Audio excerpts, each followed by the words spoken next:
In a previous video, we talked about the movement of heat through convection, conduction, and radiation. But how does that relate to the movement of heat in a house? Well, today we're going to get into it, specifically Building Science Deep Dive Convection. Let's get into it.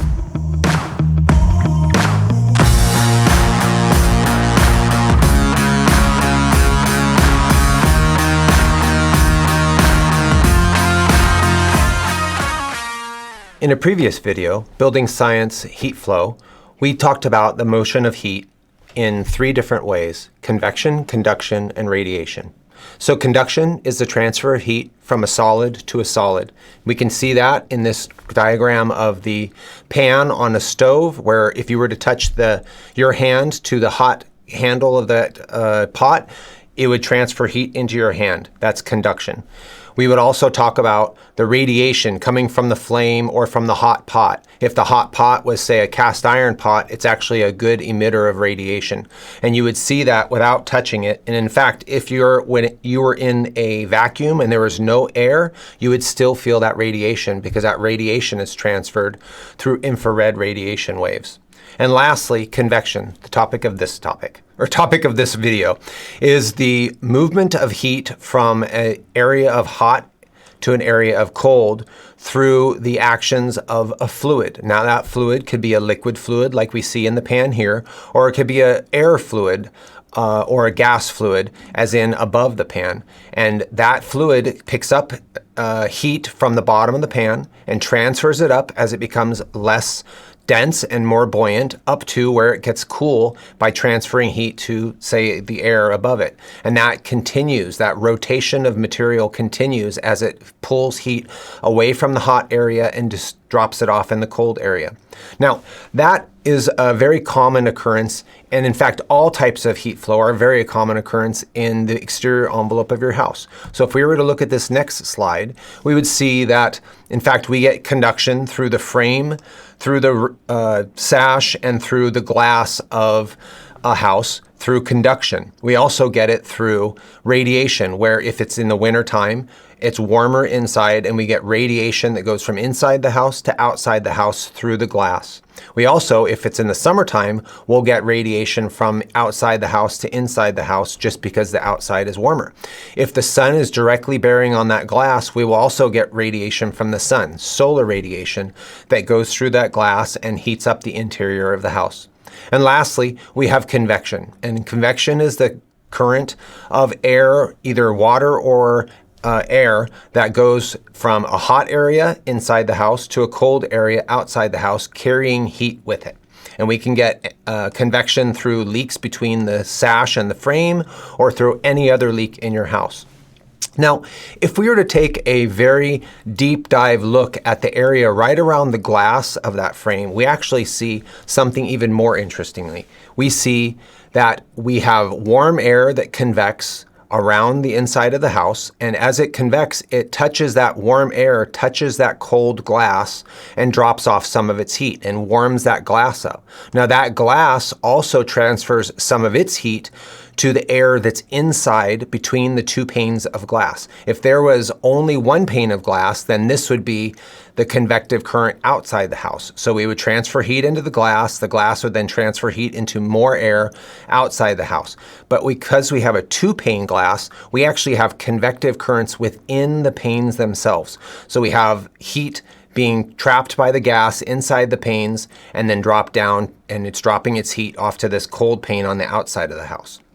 Now, it's interesting, because it's summertime in this instance, and we have hot air inside the house transferring heat away from the house and outside. If it was the summertime, these would essentially be the exact opposite, and we would have hot air outside the house transferring heat into the cold glass, which then would make its way inside. Now, how do we stop this? Well, we stop this by doing several things. We could evacuate all of the air or all of the gas from inside these two glass panes and have a vacuum in there. And we know that convection doesn't happen in a vacuum because there's no air particles, there's no mass to pick up that heat in that respect. And so we could stop convection by evacuating all the gas out of that out of those two panes. Unfortunately, it's very, very difficult to maintain that vacuum for long periods of time. And when people buy windows, they want them to last for a long period of time.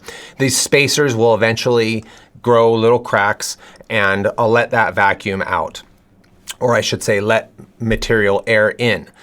Our second option with replacing the vacuum with something that will reduce the amount of convection in between those glass planes is by inserting an inert gas, either argon or krypton.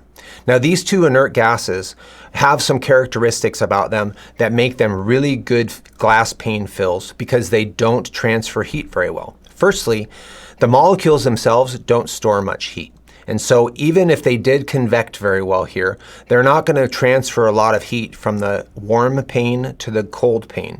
Secondly, they're much heavier than air, so they move a lot slower.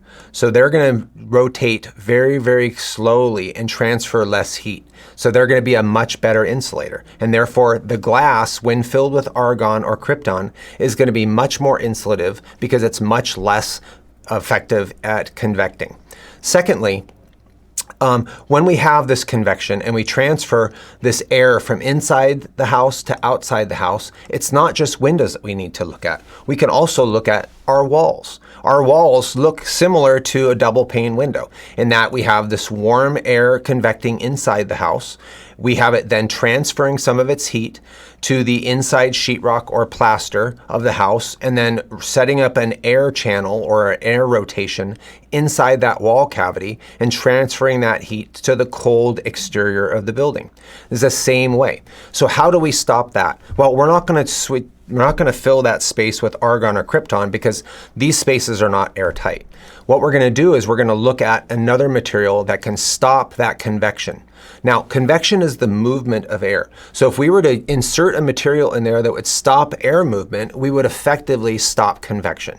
And here's why we look at things like fiberglass or stone wool or cellulose, because that material occupies a lot of space, but doesn't have a lot of mass. And why is that important? Well, the fiberglass has little short glass fibers, and those glass fibers are so well packed together that they stop the flow of air. They stop the air motion, which reduces convection. Now, here's the thing. You could also fill that same space with dirt or concrete or rocks even, and that would also stop the flow of air. The problem is that you have to stop the flow of air and stop convection without increasing conduction or the transfer of heat through a solid material. Now, if we were to fill that cavity with dirt's actually a pretty good conductor of energy. So it would basically just take all of the convection energy and you would basically transfer that heat through conduction. And in fact, you would actually get more conduction losses in your house if you were to fill your walls with dirt than if you had empty wall cavities, because dirt is a good conductor of energy. Now, why does fiberglass and the stone wool cellulose not conduct energy well? Well, firstly, there's not much mass there. And without much mass, there's not much ability to absorb heat. They're also not great conductors of energy, so they form a kind of insulation in that respect. And lastly, they're not continuous. So a glass fiber doesn't necessarily go from the inside wall to the outside wall. It goes a little pathway through, and then that conductive energy would have to transfer to another glass fiber. So we have a discontinuous pathway of heat to get to the outside. So those materials are effective because they have a lot of volume without a lot of mass and without a continuous structure from inside the wall to the outside wall, meaning they're good stoppers of convection and do not conduct well. That's what makes them good. Foam insulations have a similar function.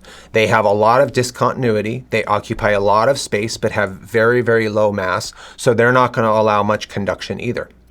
So when we look at these insulations, we see that they're effective because they stop one type of heat flow without allowing another type of heat flow.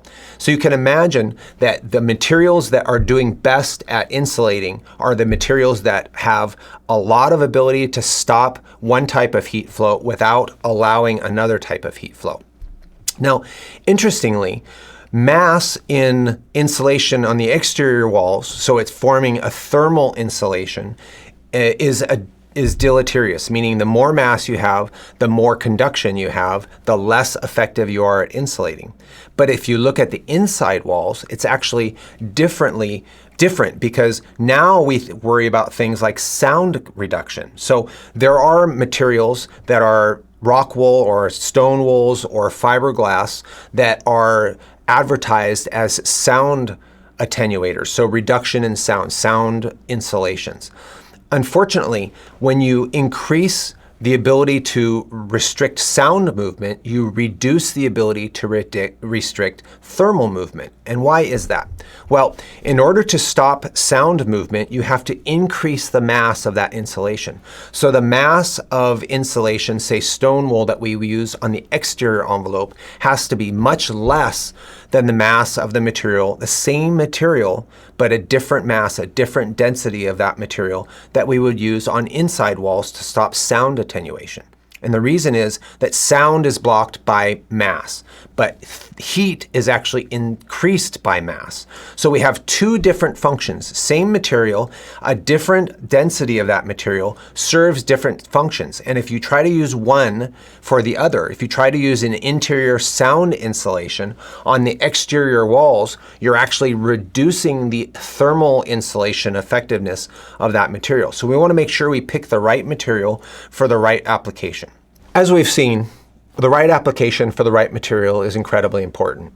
And stopping heat flow of one type without increasing the heat flow of another type is essential to a comfortable house and an effective, efficient heating and cooling system. If you're interested in learning more about building science or about watching our projects, please hit subscribe as we show you how to build a better way.